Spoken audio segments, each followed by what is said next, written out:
Have you watched every single video you can find on what to eat to get pregnant and yet you're still not pregnant? Well, in this video, I'm going to talk more about how I feel we should be focusing on how to eat rather than what to eat in order to get pregnant. If you haven't already, please click the subscribe button, click the bell so that you're notified every time I release a new video on fertility, getting you pregnant, and talking about all the things that I feel the industry are not talking about in the fertility space. So I believe that we should focus on how we eat rather than what we eat for two main reasons. Reason number one, inflammation. So it's been very clearly documented in research that in order for us to try and prevent inflammation in the body, looking and monitoring our glucose levels is probably one of the best ways to do it. So if we can monitor or have the intention to manage our glucose levels, we can ultimately reduce inflammation. Now, whether inflammation has been is the reason that you're struggling to conceive, it's very difficult for us to test that. But inflammation is basically a heightened response at cellular level that we don't want in a cell or in an organ. So if we can reduce inflammation via our diet, why not? And this, in my opinion, is the best way to do it. So we want to look at your day, and before I tell you how I feel we should try and manage this glucose and try and get our blood sugar control on point, I am certainly not going to stand here and pitch a pro keto or pro paleo way of eating. And the reason I'm not going to do that is because those are obviously the best ways to manage your sugar or your glucose levels.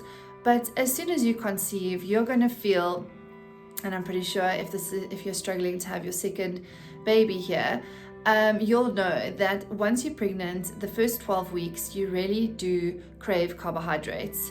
It is an extremely high metabolic phase of a pregnancy where we go from not pregnant to growing almost an entire fetus with all its organs and bones and skin, and everything gets bigger as the pregnancy progresses. But it's really metabolically challenging for the body for that first 12 weeks, and because of that, the body will crave carbohydrates.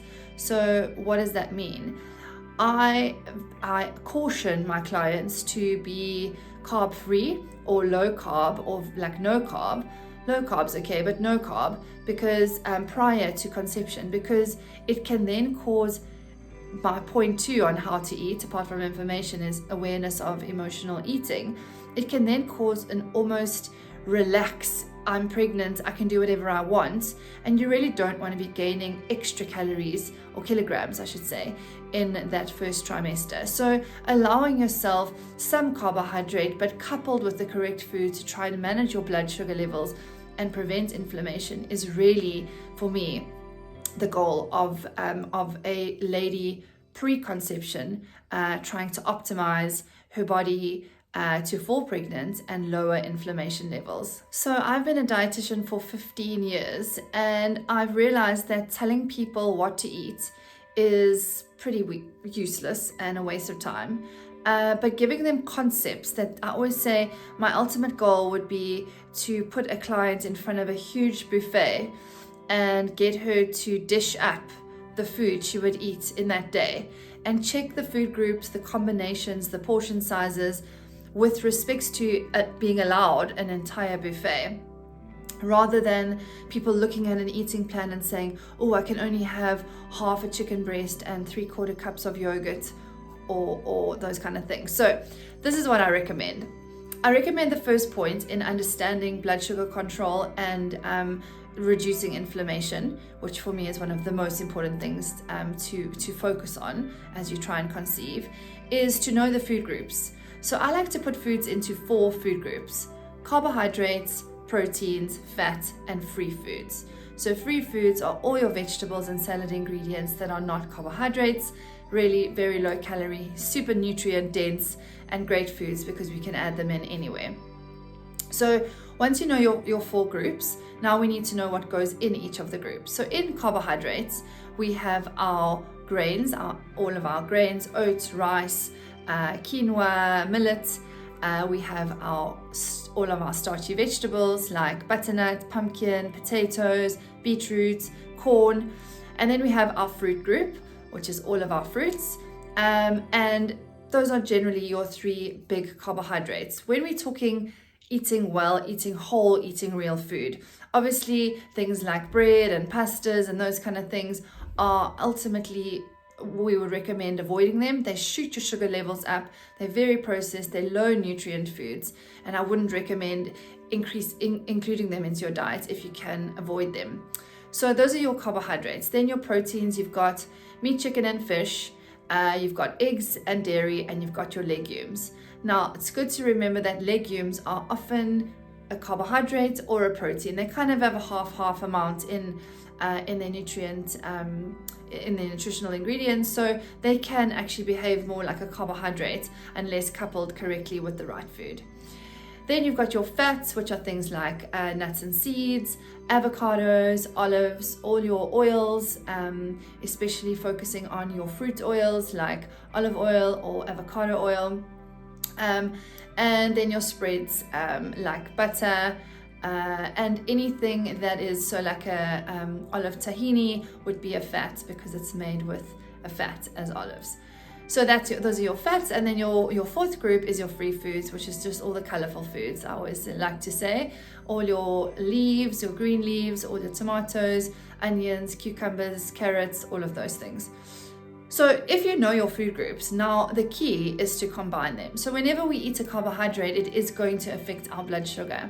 So as soon as you know that, adding a fat or a protein will taper the spike of the blood sugar. So for example, if you're going to have a bowl of oats for breakfast, you really are hungry every morning when you wake up, perhaps you're even training in the morning, or maybe you've even done a fast and you're hungry. So a beautiful bowl of oats is a really good idea. How can we make that bowl of oats not spike our sugar? We can add a nut milk or a nut butter or seeds or flaked almonds or chia seeds, all fats that can lower the spike of the carbohydrates in the oats. We can then even couple it with maybe have slightly less oats and have a boiled egg. Adding a protein or a fat will reduce the spike of the blood sugar, and that will ultimately ensure that we don't have continued low-grade inflammation throughout the day.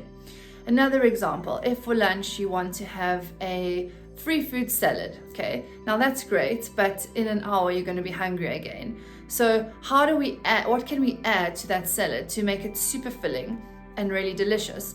Now, if you need a carbohydrate, make sure you just have the protein and the fat alongside it. So say you want to throw some quinoa into your salad, or even some brown rice from dinner last night, cut up some chicken, add a tin of tuna, add some salmon, throw some olives in, and all of a sudden the salad is more dominant in fat and protein, but the carbohydrate is still there. I do believe in the whole concept of the forbidden food. If you are cutting an entire food group out of your eating or out of your diet, you do tend to crave it, you tend to want it, and that actually ends in my second point, and the second reason I believe that we should be focusing on how we eat rather than what we eat, and that's emotional eating. Now, as soon as I say those words, everyone looks at me and goes, oh, I'm definitely an emotional eater. We all are, and emotions tend to often drive eating behavior. Now, if emotions are sitting below a behavior like grabbing a chocolate brownie out the fridge, it's very fair and safe to say that our emotions are also sitting in our fertility space. So if you can assess your life and you can assess why you are making choices from an emotional standpoint rather than a nutritional standpoint, it can give us a little bit of insight into our fertility space. So for example, now you've had a fight with your husband, he's gone to play football tonight, and you're sitting in secret on your couch eating a tub of Ben & Jerry's ice cream. Now, you are certainly not oblivious to the fact that this tub of ice cream is loaded with sugar. It's going to spike your blood sugar. It's excess calories that are going to go into your fat stores. You're not sitting there eating the ice cream thinking it's not going to have any effect on your body. Okay, but the emotion is overriding that, that knowing or that awareness of what the ice cream contains. The emotion of being angry or feeling unheard or just feeling resentful. Now, if we look at that, we need to once again take a deeper step in and go, is there perhaps something with communication in my marriage that's linked to a possible emotional block in my fertility space? So it's really important. I always say food can put the little spotlights on our life, on the emotions that we are not handling or not managing very well. And they can often be the doors into our emotional blocks when it comes to fertility and really struggling to conceive babies. The positive is that using your ability and this awareness of emotional eating, it allows us to isolate emotions that could very much be the causes of fear or the tags attached to the fear of conceiving, carrying, birthing, or being a mother to a beautiful, perfect little baby. So here's a quick summary before I go. Point 1, eat real food. Point 2, combine foods correctly so that blood sugar control is achieved. Point 3, don't cut out carbohydrates, because when you're pregnant, you're going to want those carbohydrates. Rather, add the carbohydrates in, but ensuring that the fats and protein contents are there to prevent the blood sugar spike and the inflammatory response. Point 4, be aware of emotions. Know what emotions are driving eating and look deeper. They could be linked to an emotional block in the fertility space. And point 5 is to remember that fertility is not only a physical issue or problem that you're experiencing. Fertility goes well beyond the food space, into the emotions, into the neural programming and the mindset of the person trying to conceive, as well as the spiritual aspects and concepts to it too. So if this is resonating with you and you feel like something I've said today maybe has hit a nerve, then please reach out. Download my free ebook below entitled Are You a High Achieving Woman Struggling to Conceive? It will give you some tools to start the emotional landscape in your fertility space. Click the subscribe button, click the bell so that every time I release a new video, you are alerted. And stay tuned for more videos on fertility, getting you pregnant, but talking about things that I feel the world is not talking about, that need to be discussed in order to help couples conceive.